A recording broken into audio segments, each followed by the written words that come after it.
Hi, I'm Chip Rowan, and we are here at Highlands Hospital today filming a new episode of Our Neighbors. And Highlands Hospital is actually celebrating their 130th anniversary this year. That's an amazing thing. And Armstrong is happy to partner with them and help them out. And we're actually going to be doing some interviews over this next year with different staff members from different areas. And today with me is Dr. Abram Weimer. And Abram is actually the emergency room medical director at Highlands Hospital. He's also a principal partner with the Western Pennsylvania emergency group that provides the physician staffing for the ER. Dr. Weimer, it's good to have you here. Thank you. Thanks for having me. Yeah, welcome to Connellsville. Thank you. Yeah. Thank you. Could you share with us more about your background? I'm a local kid. I grew up, born and raised about 45 minutes from here in a small town called New Alexandria. I got married a few years ago. I have a wife and 2 kids, a third one on the way. My wife happens to be from Dunbar. Okay, so you're you're local, and Yep. she's extremely local. Yep, absolutely. Yeah, great. What are credentials needed for emergency medicine? Emergency medicine, for a long time, wasn't its own specialty. It was a specialty that was covered by any physician, basically. You had everybody from surgeons to family medical doctors to internists all working in the emergency department for years. In the 70s, it became its own residency program and own training. There was additional training for ER doctors. Okay. So for us right now, if you want to be an ER physician, you go and you go to medical school, 4 years of medical school, and then you do a residency in emergency medicine. That generally qualifies you to work in a level 1 trauma center or one of these tertiary centers, and obviously provides you the opportunity to work in any emergency department in the country. Okay. What's the level of experience you bring to Connellsville, to Highlands Hospital? I was trained at Conemaugh Memorial in Johnstown, which is a level 1 trauma center. I have, as of July, I'll be starting my 7th year in emergency medicine through training and at post-graduation. So I'm still young in my career, but I do have some experience at the bigger centers where we used to see a lot of stuff that was pretty significant. Uh-huh. Yeah. And how long have you been here at Highlands? I started working a few shifts here probably in May, okay. June, but I've been here consistently since July. Okay. Now you said Conemaugh was a level 1 trauma center? Yes, sir. And what would Highlands be considered? Highlands is a rural community hospital. Okay. So as far as trauma centers go, those types of facilities have certain requirements to be considered a trauma center. Okay. A surgical residency, certain specialties that are on call 24/7. We don't have all that available to us here, but we do have a small community hospital that's capable of caring for just about everything we're gonna get out of the community. Yeah, well, you folks do a great job. Well, thank you. Thank you. Sorry to say, I've had to use your emergency room, and for myself and for family members, and I was real pleased with the care that they received there. So thank you for that. Would you discuss personal goals and some of the things you'd like to achieve here, and maybe some things you've already achieved since you've been here? I think what I would want people to know more than anything is,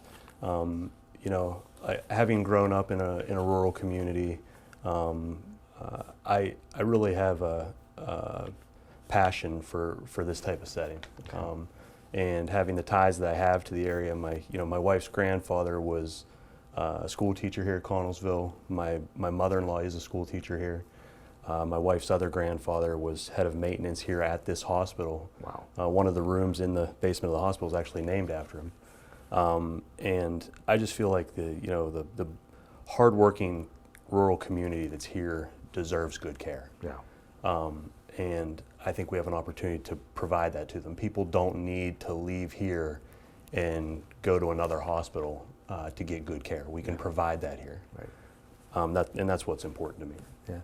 And that's great. And as you talk, you definitely have roots in this hospital and in this community. So that's really neat. So that's a great thing to hear. And I'm sure our viewers will appreciate that too. It's hard to be a community hospital right now with battling against the big hospitals. Absolutely. And the difficulties are that smaller hospitals like this, we don't have all the resources. Right. Okay, you don't have all the endless funding that exists at some of these big centers. But while those are all nice things to have, that doesn't mean you can't get quality care here. Yeah. You know, we have a good team here that works together, that ultimately can provide a high level of care. You know, and if you come in here and you have a bump or a bruise, we'll take care of that. Right. If you come in here and you're having your worst day and your life's in danger, we're going to resuscitate you, we're going to stabilize you, and we're going to get you to a higher level of care so that you can come back home. Right. But we're very qualified to do that, and we're doing a good job of providing that kind of care. That's great. In part of the introduction, we talked about the Western Pennsylvania Emergency Group. Could you give a little background on that? It sounds like they're providing some staffing for the hospital. Is that how that works? Yeah. That group was actually started by one of our principal owner and another gentleman started it. I would think, going on 8 or 9 years ago, I would think. Okay. When they started that group, I was actually a medical school student coming up through the ranks and actually working with my two other partners. Helped train me, and actually I learned alongside them and worked with them at different times throughout the course of the last couple of years. And now I've been involved with them now for a little over a year, and am now a partner in the group. Yeah, that's great. So you bring in some help with you, right? Yeah, that's absolutely. a good Absolutely. thing. I know that the hospital has really been active with the COVID vaccine, and I've had 2 weekends where they've actually been able to vaccinate 1,100 residents at those two, and that's a great thing. It's amazing. Yeah, it is amazing, and it's good. So thank you to the hospital for being able to do that. What would you have to say to those that are concerned about COVID and as it relates to the emergency department? It's a legitimate concern. This pandemic has been really hard on everybody, but it's been exceptionally hard on our elderly population and our population that has a lot of comorbidities. Unfortunately, these small rural areas like Connellsville and the surrounding small communities like Dunbar and Morrell and those areas, they have a lot of people that have comorbidities. Wow. If you have diabetes, if you have heart disease, this is something that can really cause a problem for you, existing lung conditions. Unfortunately, we have a lot of smokers in this area. So this is really hard on people. And we are doing a good job of providing care here for COVID. Okay. Get your vaccine. That's very important. We need to get your vaccine.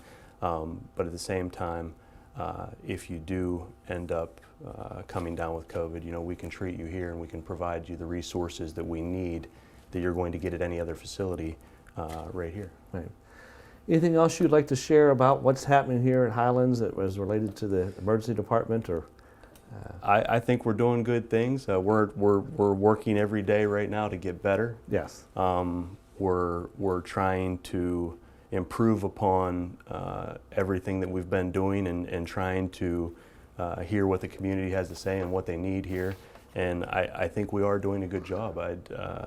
I think that the people of this community can get quality health care right here at this facility. Yeah. And I just say, if you need anything, give us a chance. Come see us. Yeah, I would let agree. us take care of you. Yeah, I would agree. And even like things for testing, like blood work and things, you can have that done here, and that helps Absolutely. the hospital too. Absolutely. By supporting it. Hopefully, you won't need the emergency department.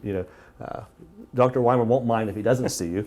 But That's if, right. If he does need to see you, he's available. And I was talking with Vicki Meyer, who's the executive director for the Hospital Foundation, and she was sharing there was a grant that was recently received for funding for the ER that's going to provide a new ambulance bay as well as some other updates. Yeah. And so it's great to see the investment that they're making in that area. And if you want to help with that, you can make a donation to the Hospital Foundation, and they would be glad to put that money to good work. And we encourage you to.